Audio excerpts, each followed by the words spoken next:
meron tayong mga kaibigan ngayon dito. Tatanungin natin sila kung gusto ba nilang gawing kaibigan ang kaibigan nila. We have here Yara!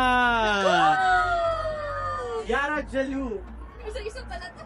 Gagawin mo bang kaibigan ng iyong kaibigan? Oh. Pero na-friendzone ka na ba?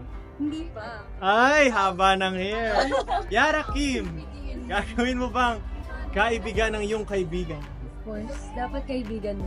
Yara Krista, gagawin mo bang kaibigan ng iyong kaibigan? Yes. Oh. Yes. Wow! Parang may mga ano yung chill nyo ah.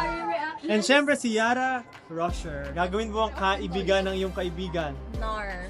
Oh. Para may iba naman. Iba-iba tayo. Yay! Kahit magkakaibigan sila, iba-iba sila ng pananaw sa buhay. Eh, si Justin. Ayun na yun. Gagawin mo kang kaibigan ang iyong kaibigan. Ha? Hatot. Abangan sa susunod na kanta. Ah! Yay!